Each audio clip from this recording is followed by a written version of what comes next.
Netcasts you love. From people you trust. This is Twit. Bandwidth for Android App Arena is provided by CacheFly at CACHEFLY.com.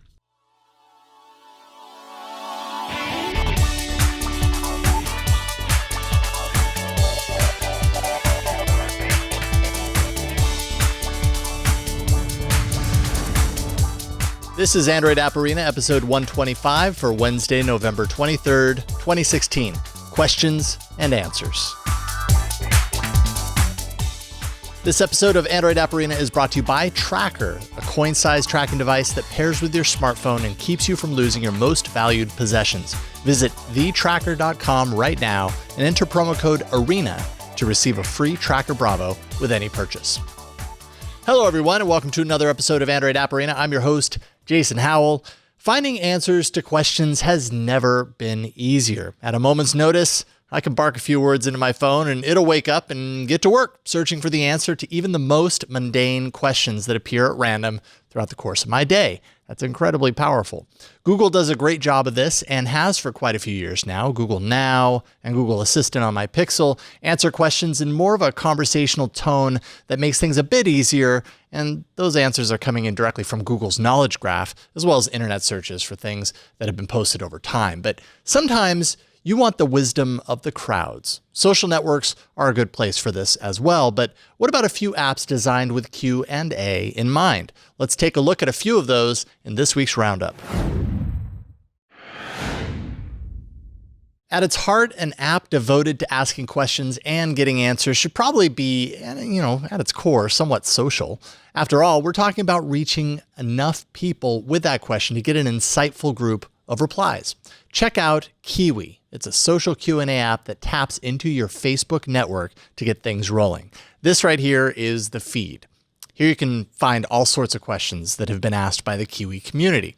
These topics are being pulled in for me based on a number of topic categories that I chose during setup. I can actually choose which topics appear in my feed by swiping left. And here I can follow any topic I find interesting down below, or as you can see up top, I can check out some new and trending questions from all over the service. But let's jump back to the main feed. You can see many of the questions are a bit casual, kind of like if you were scrolling through your Facebook news feed, for example. I'll scan through a bit and let's find a question that I want to answer, and I can tap into that. And now I'm given the chance to like or share that question to get more exposure, and below that, a number of replies with answers and opinions from other Kiwi users. Each of those are also tappable for replying within that particular thread. If I have a question, I can tap the Fab button on the feed to write my own. It's up to me when I post to decide whether I want this to be a public post for all Kiwi users to look at, or if I want to ask someone specifically on the service. I'm asked to pick up to 5 topics that I want to post this to. And if an animated GIF will help me frame my question, that's easy to include. It's built right in. There's also this recommended media dropdown for finding things that easily match the contents of my question. And then you simply send it and wait for answers from the community to pour in. You'll get a notification when that happens. Who knows? Maybe Kiwi will help you figure out where you go from here. Find Kiwi in the Play Store for free. One of the most well-known services online for Q&A is Quora, which prides itself on having a number of experts in their own fields as those offering answers and insights to difficult questions in the feed. Now, as I'm scrolling through this feed, you can see that every post here is getting a ton of engagement in that little blue upvote block. When tapping into a question, it's not a single hero image, but can be a number of images associated with the question, helping to set the stage or illustrate the dimensions of what's being asked. If you like the person that's asking this particular question, or maybe they seem to ask always poignant questions, you can add them to track their words in the future. Now, down at the bottom, I can go ahead and tap to view all of the answers. And what strikes me about Quora is the depth into which users go to really examining the question in more of a philosophical sense. These aren't just 1 or 2 sentence answers usually. These are well thought out examinations of the question. I can jump to my bookmarks to examine one of the topics that I set up to follow, as well as add or remove any from that list as I choose. And yes, there's a trending section to see what might be applicable to that particular moment. Now down below, I can jump to the answers tab to see what questions might be up my own alley if I want to answer them. Maybe they match my own expertise, or I care about them over others depending on the topics I selected at startup. And of course, if we want to ask that all-important question, up top is the field for that. Now, as I type my question in, you'll also see other similar questions are posed so that I don't duplicate efforts in the service. And if all is good, I simply submit and wait for the thoughtful answers to roll right in. Quora is an awesome discovery, I think. Check it out for free in the Play Store. Microsoft has had some awesome experimental apps coming out of its hyper-productive Microsoft Garage, and the app called Tossup is one of those. Now, fair warning, the app has not seen an update in a full year, but let's check it out anyways. Tossup isn't quite the far-reaching Q&A style app that we've seen in this episode so far. It's more about event planning and creating questions with polls for your friends and connections. Maybe you want to know who's up for dinner tomorrow night, and if so, where are you going to go? Well, let's tap the plus icon down below to get started. And right up at the top is a space for my question to my friends or contacts. I've got dinner plans at a friend's house, but I want to know what everyone wants me to bring for dessert. Now below that are a few options for how I want people to respond. Is this a yes or no question? And if so, how do I want that to be phrased? A nice little bonus here is that mix it up button, which cycles in creative yes and no phrasings for you, so you don't have to get super creative yourself. You can write your own, and that allows you to pick a number of options, complete with photos that you can attach for each of those options if you wish, for your friends to choose from. There's also date and time, which is good for finding the best time for something. You just select all the time blocks that work for you, and then you let people pick the best one from those options. And eat and drink, which is good for picking possible places to go and allowing friends to choose the one they want to go to most. Now, in this case, let's go with write your own. And I'll go ahead and drop in a few dessert options. No souffle, though. That takes forever. Now, select a few contacts, and then you just send it away.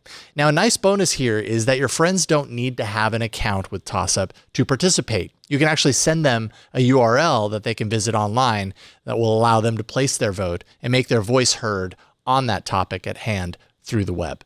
Tossup has its quirks, but it's a cool idea and definitely worth examining. Find Tossup in the Play Store for free. So let's face it, we've all got questions, especially these days, so it's nice to find some answers for a change. Hope that helps you out in that pursuit. All right, before we move on, let's thank the sponsor of today's episode, and that is Tracker. We're all used to losing our possessions. I know I am. Newsweek reports the average American wastes 55 minutes a day looking for things they own but can't actually find. Tracker makes losing things a thing of the past, and I'll tell you how to get one for free. The Tracker Bravo locates misplaced keys, wallets, computers, backpacks, bicycles, even pets in seconds. The coin-sized device is constructed with anodized aluminum for the thinnest, most durable tracking. You can easily attach it to your items with a key loop or the included adhesive. Tracker is enabled by Bluetooth LE, so you're going to get excellent battery life. The battery actually lasts up to 1 full year. You can also add a laser engraved message to each Tracker Bravo. That's going to make things like return information or engraving your pet information for the caller pretty easy. And you can now personalize your tracker with a custom printed image. So if you really want to go for it, you can get a full color image printed on there and it looks really sharp.